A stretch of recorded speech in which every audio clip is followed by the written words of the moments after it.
Hi everyone, and welcome back to another Fresh Look Friday. I'm Miss Laura, and today I have middle grade fiction books to share with you. They all have music as a central theme, though I would also say they're all realistic fiction. So if you like reading stories that could actually happen in real life, I would definitely check out some of these. And if you really like music, or listening to music, playing music, or if you're in band or chorus or like playing an instrument, these are the books for you. So the first one I want to share with you today is called Playing Through the Turnaround. And this is about jazz band in school. So this book is told in 6 different voices, all these kids that are in jazz club. They love their teacher. He is amazing. And then he quits very unexpectedly, and it's kind of shady. No one's telling them why. All the grown-ups are just saying he quit, he's not here, it was like immediate, and their substitute knows nothing about music, so all of them, their sanctuary of jazz club is no longer there. It's just kind of lame now because they don't have their teacher. And the more and more they think about it and investigate it and try and talk to the adults in their lives, they realize something fishy is going on. And it might have to do with budget cuts in their schools. And maybe that's why their teacher quit. And maybe all of these clubs that don't attract tons of kids, but are still very important, like chess club or art club, are all going to get cut because of these budget cuts. So these kids are going to have none of it, and they decide to speak up and make change. So this is about a group of kids who, through music, that's the only thing they have in common. They're not really friends except for because of jazz club. And they start really getting to know each other, and friendships blossom, and they start making change. It's about kids making change, playing through the turnaround. Then, completely different, we have Doughboys. So Doughboys is about Simp and Raleigh.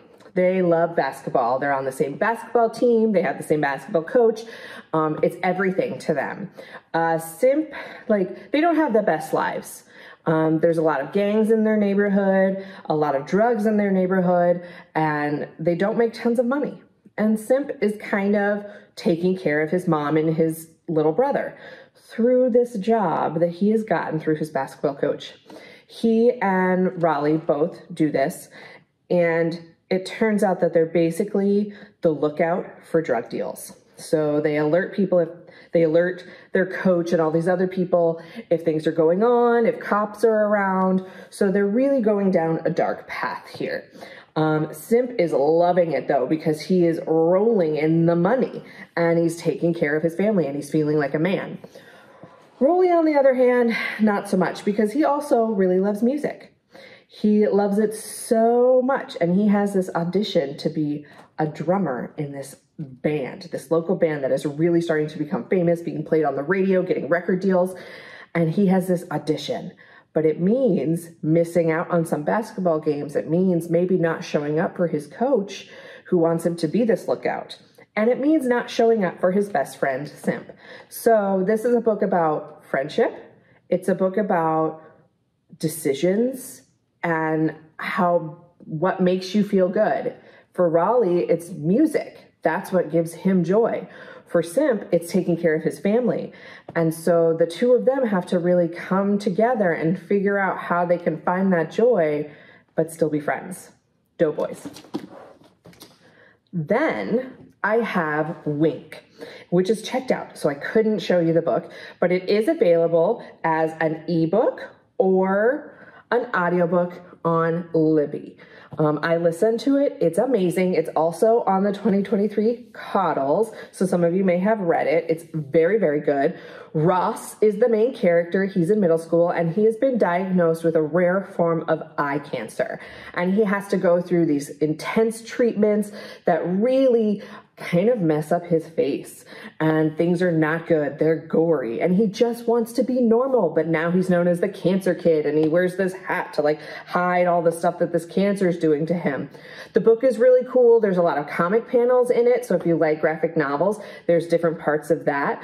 And part of the way Ross copes with this and trying to be normal is he starts taking guitar lessons, and that is his saving grace.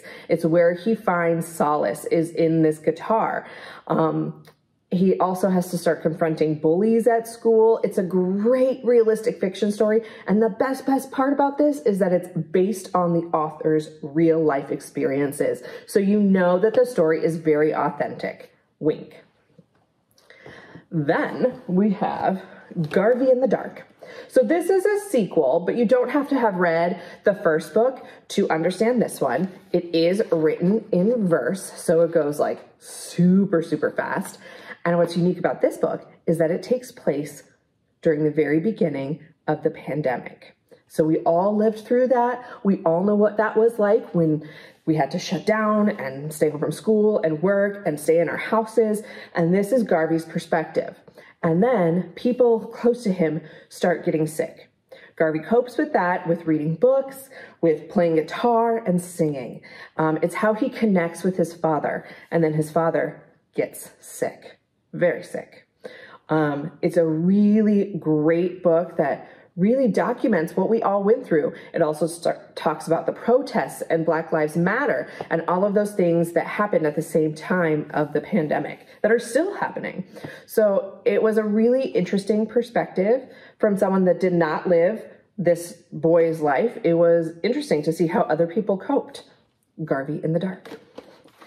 And then finally, we have a brand new book. Brand new. I was the first one to check this out. It hasn't even gone out to anybody else in the library. This is called Miracle.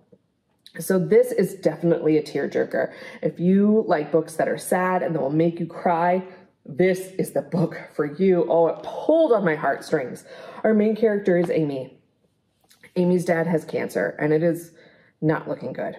She and her dad have such a connection. She plays violin, and she plays it very well, and he loves that classical music, and they connect over that. She can always help him and bring his spirits up if she plays for him. She always understands his mood. They just are connected. She and her mother are not as connected, and so she's always found like this great relationship with her father. And then he gets cancer, and he's not doing well. And then unfortunately, he does pass away, and her life crumbles. Amy falls apart. Like I said, she does not have that relationship with her mom. She doesn't know what her mom's thinking or her mom's mood, and that's really hard for her. How can they connect when this giant presence in their life is no longer there? And to make it worse, she can't play violin anymore. When she tries, it just comes out squeaky and offbeat and off key, and it's just not working because every time she plays, she thinks of her dad, and she's overcome with this grief. So through friendships and maybe building a relationship with her mom, she might, just might, be able to use that music and that violin to help heal her grief. It's gonna make you cry. It's gonna make you cherish the relationships you have. Miracle. And that's what I have for you today. You can come on in, check all of these out. All of these are available on our digital platforms as well. And I'll see you next week. Bye.